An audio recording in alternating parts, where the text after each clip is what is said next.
मेरे साथ बड़ी ही खूबसूरत आम्रपाली जी हैं। आज कुछ ज्यादा ही खुश नजर आ रही हैं, ज्यादा ही सुंदर नजर आ रही हैं क्योंकि आज इनका बर्थडे है। आम्रपाली जी, बिंदास भोजपुरिया परिवार की तरफ से सबसे पहले तो ढेर सारी शुभकामनाएं। Thank you so much, thank you. Amrapali ji, बड़ी पार्टी रखी है, बड़े खूबसूरत से लोग आ रहे हैं, ये सब ऑल ऑफ सडन आपके पास तो इतना वक्त होता नहीं है, मुझे पता है, कैसे प्लान हुआ? मैं एक्चुअली शूट कर रही थी, मैं थी नहीं टाउन में, और मैं आज जब घर वापस लौटी, आज सुबह 6 बजे मेरा पैकअप हुआ गुजरात में, और जब लौटी तो मुझे पता चला बेटा सो जाओ जल्दी, शाम को तुम्हारे लिए बहुत ज़रूरी काम है। तो मुझे डाउट हो गया, तो पता चला कि मेरी फैमिली और दिनेश जी, उनको मैं स्पेशली थैंक यू बोलना चाहूँगी। सब ने मिल के इतनी अच्छी पार्टी मेरे लिए रखी, स्पेशली दिनेश जी, इंडस्ट्री के सब लोगों को उन्होंने फ़ोन किया, पर्सनली मैसेज किया, बुलाया। सो आई एम रियली हैप्पी। आपको एक बड़ा ही खूबसूरत सा आईफोन मिला है दिनेश जी की तरफ से ही, इंतजार था आपको या एक्सपेक्टेड था ये गिफ्ट? एक्सपेक्टेड नहीं था, लेकिन मैं जब बोलती थी कि प्लीज़ गाड़ी रोको, बाजू में ही दुकान है, मुझे एक नया आईफोन लेना है, लेने दो, तो बोलते थे अभी फ़ोन अच्छे से चल तो रहा है, क्या ज़रूरत है नया फ़ोन बार बार लेने की, मत वेस्ट मत करो मनी।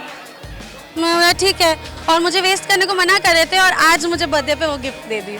इससे पहले भी आप सेट्स पर ज्यादातर बर्थडे मनाते रहे हो। पिछली बार मुझे याद है आशिक आवारा के सेट पर बर्थडे मनाया गया था, उससे पहले भी ज्यादातर सेट्स पर ही होता है। तब किस तरह से बर्थडे मनाते थे? दिनेश जी गाते वगैरह थे आपके लिए? हाँ, मेरे लिए गाते थे, और सबसे ज़्यादा वो एक गाना, beauty you are very cutie, ऐसा टाइप का ही गाना गाते थे, पता नहीं क्यों। बट हाँ, सेट पे भी जब भी बर्थडे रहा, दिनेश जी ने और मेरी पूरी टीम ने, मेरे सारे प्रोड्यूसर्स, सारे डायरेक्टर्स, पूरी यूनिट, हर किसी ने हमेशा बहुत अच्छे से मनाया है। सेटिंग दादा, जो लोग सेटिंग डिपार्टमेंट में होते हैं, आर्ट डिपार्टमेंट में, वो लोग मेरे बर्थडे के टेबल को इतना सुंदर तरीके से सजाते थे, मतलब कोई गंदा सा गंदा टेबल हो, उसको मस्त कपड़ा वपड़ा मार के, फूल पत्ती लगा के, इतना अच्छा। सो आई थिंक हाँ, पूरा यूनिट मेरा बर्थडे बहुत अच्छे से मनाया जब भी मैंने सेट पे बर्थडे मनाया। तो आम्रपाली जी, बच्चों की तरह क्या गिफ्ट की डिमांड आप करते थे बचपन में?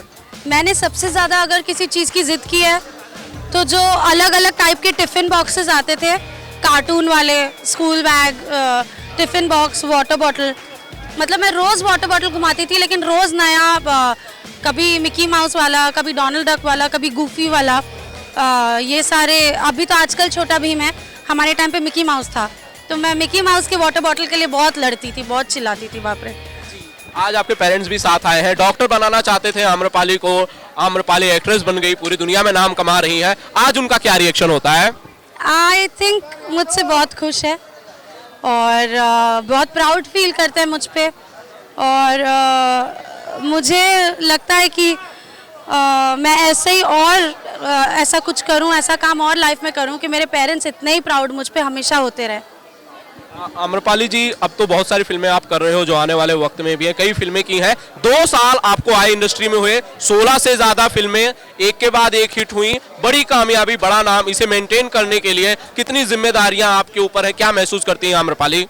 आई थिंक मुझे लगता है कि मुझे बहुत चूज़ी और सिलेक्टिव रहना चाहिए अपने काम के साथ, अपने स्क्रिप्ट के साथ, और अपने आप को भी मुझे नियंत्रण में रखना चाहिए, और ये सारी चीज़ें करते हैं हम एक्टर्स को, करना पड़ता है। अगर नहीं करेंगे तो जितना 2 पल में लोग प्यार करते हैं, उतना ही 2 पल में भूल भी जाते हैं। तो हम लोग को बहुत मेहनत करनी पड़ती है, और वो मेहनत करने में हमको मज़ा भी आता है। It is a part of our job, हमारा फेवरेट काम है वो। हर सुबह आपकी होली हो, हर शाम हो दिवाली, यूं ही हंसती रहो, चहकती रहो, खुश रहो मेरी दोस्त Amrapali. Thank you so much, nice one. Thank you. Mumbai से आनंद कमलेश की रिपोर्ट।